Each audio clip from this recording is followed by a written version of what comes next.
Do you want to know?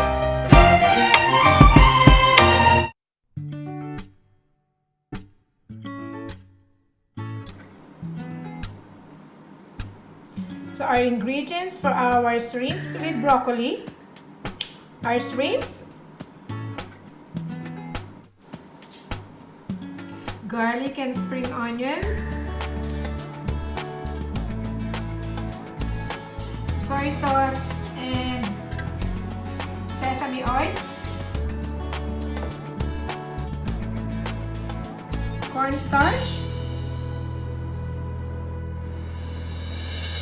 water, oyster sauce, half-cooked boiled broccoli. For the garlic sauce, we need to mix the garlic, spring onion,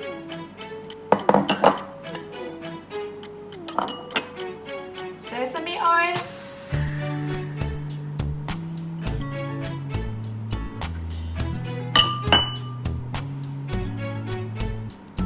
soy sauce,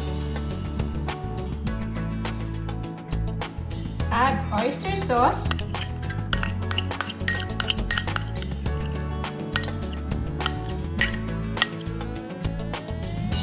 and water.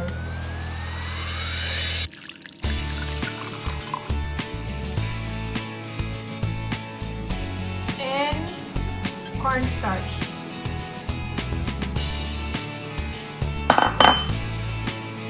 And then mix them well.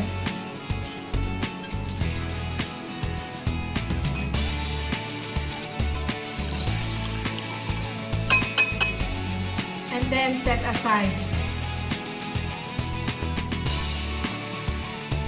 Okay, saute the garlic.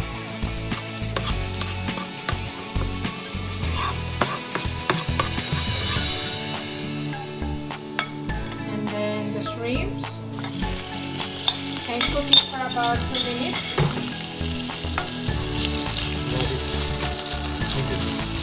In medium heat.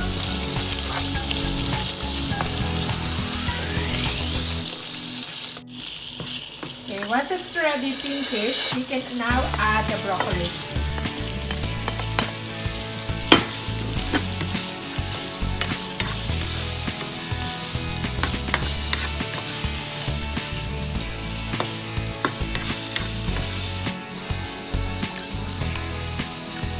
Okay, then add the sauce.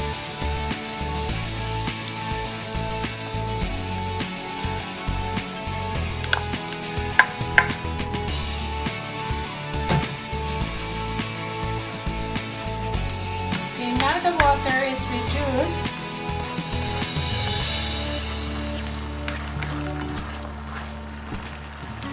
Okay, our shrimp with broccoli is already cooked.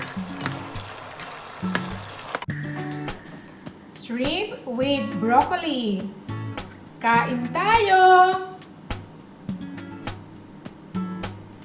Okay, natapos na naman tayo sa ating pagluluto at maraming salamat sa pagsasama ninyo sa aming mga vlogs. At sana ay meron kayong natututunan sa bawat pagluluto nating mga ginagawa. Okay, God bless you all! Bye!